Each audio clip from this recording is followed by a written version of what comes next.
Hello everybody. If you want to read all this story's content in full, please go to www.steveuk.blog. Thank you.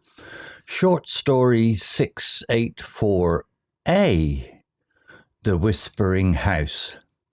Intermediate. It was Halloween night, and the wind howled through the trees like a lonely ghost. Rain tapped softly on the windows of the old house at the end of Willow Lane. No one had lived there for 20 years, not since the strange disappearance of Mrs. Elsie Gray. But tonight, 3 friends, Liam, Maya, and Tom, stood outside the rusted gate.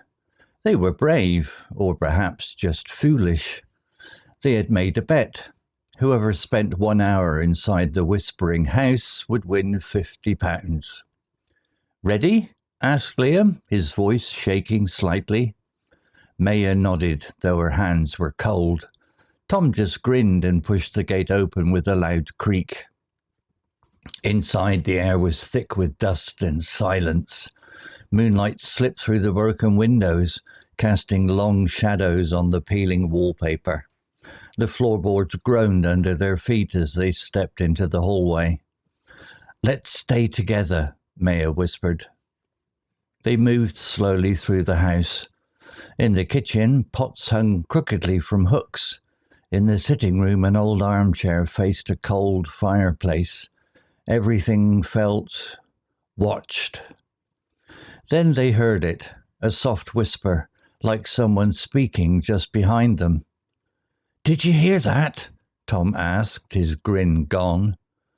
Before anyone could answer, the whisper came again, clearer this time. "Leave, while you still can." Liam's heart pounded. Maybe we should go. But Maya, curious and stubborn, walked toward the stairs. "It's just the wind," she said, though her voice trembled. At the top of the stairs was a small bedroom. The door was slightly open. Inside, a dusty mirror hung on the wall. As Maya stepped closer, her reflection didn't move. Instead, it smiled, a slow, sad smile that wasn't hers. She gasped and stumbled back. The whisper returned, louder now. "You shouldn't have come." Suddenly, the front door slammed shut downstairs. The lights, if there had ever been any, flickered in their minds, though the house had no electricity. Cold air rushed through the hallway. "Run!" shouted Tom. They raced down the stairs, tripping over each other in panic. The front door wouldn't open. It was locked from the inside, but no one had locked it. Then from the top of the stairs, a figure appeared. It was Mrs. Elsie Gray, pale, dressed in an old nightgown, her eyes full of sorrow, not anger. "I didn't mean to scare you," she said gently. "I only wanted someone to know the truth." The friends froze. "My son locked me in the attic," she whispered. "He wanted the house for himself. I've been waiting for someone to hear me." Tears filled at Maya's eyes. "We'll tell everyone," she promised. Mrs. Gray smiled faintly and vanished. The front door clicked open. The 3 friends ran outside and didn't stop until they reached the streetlight at the corner. They never collected their bet. Instead, they went straight to the police. A week later, builders found human bones in the attic and a hidden diary that told the whole story. Mrs. Gray was finally given a proper burial. The house was torn down. In its place, a small garden now blooms every autumn, filled with white lilies, the flower Mrs. Gray loved the most. And if you walk past Willow Lane on a quiet Halloween night, you might hear a soft whisper on the wind. But this time, it sounds like thank you. Vocabulary notes. Whisper, meaning to speak very softly, using one's breath without fully using the voice, often done secretly or quietly.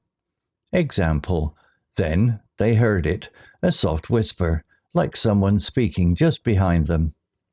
Similar words: murmur, mutter, sigh, breathe, hum in a quiet voice.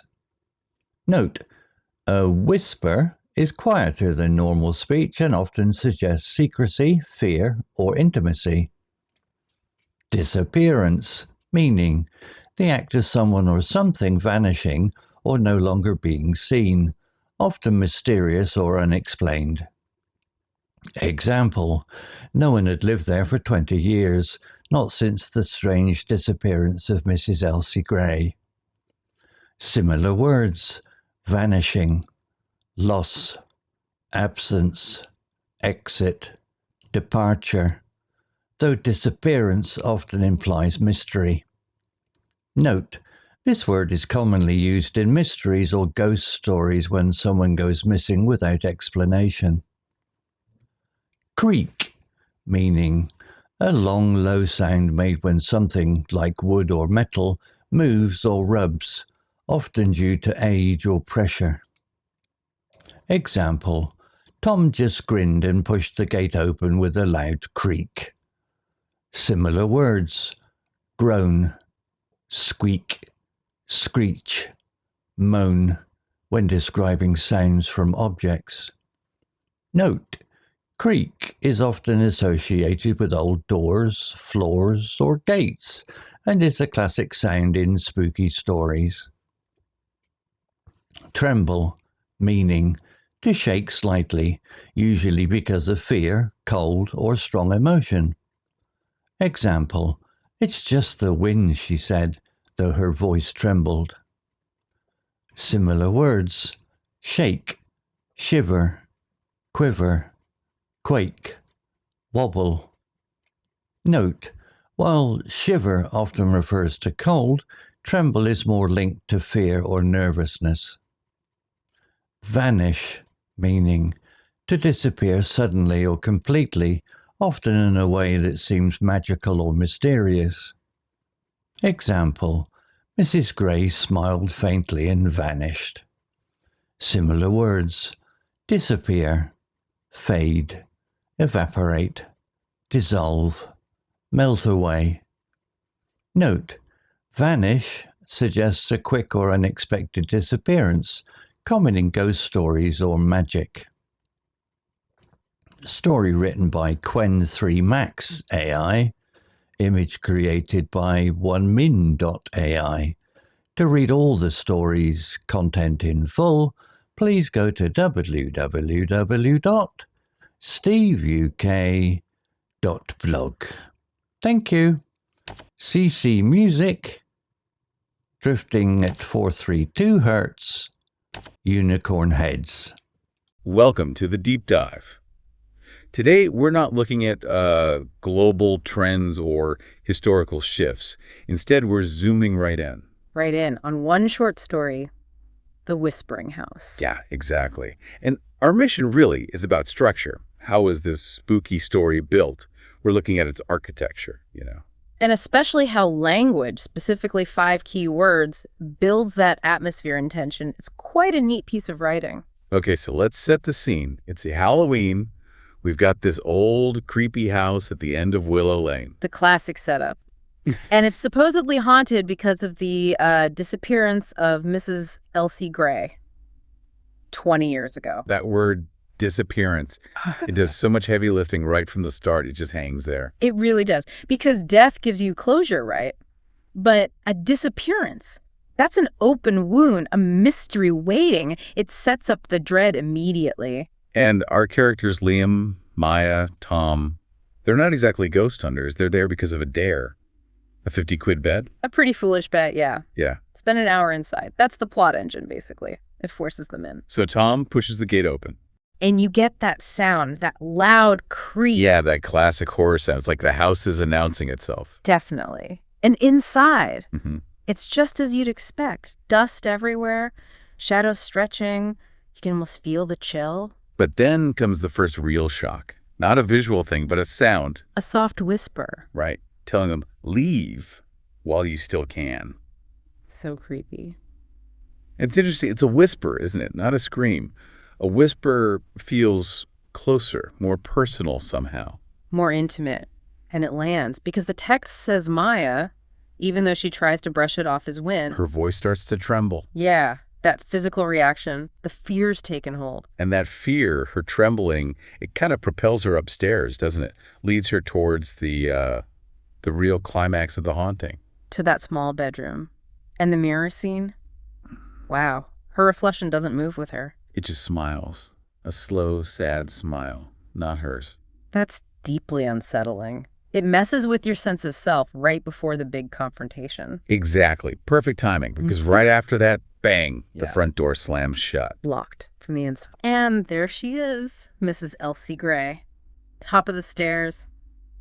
Pale, nightgown. The whole ghostly image. This is normally where, the ghost goes full-on terrifying.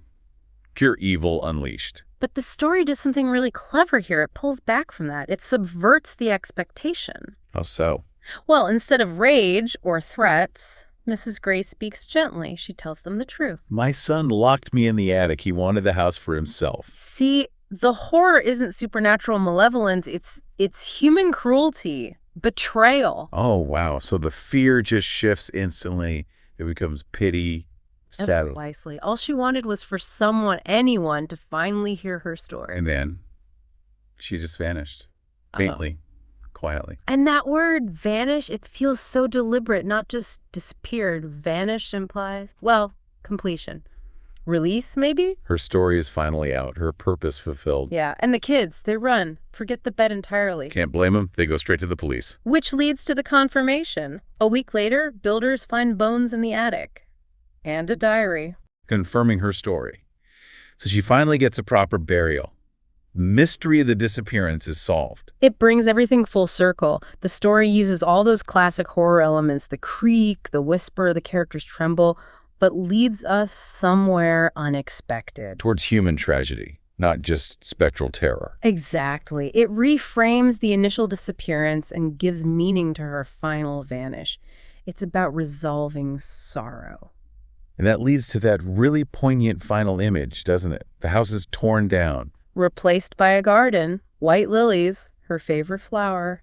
And the final sound isn't a scary whisper anymore. It's just soft.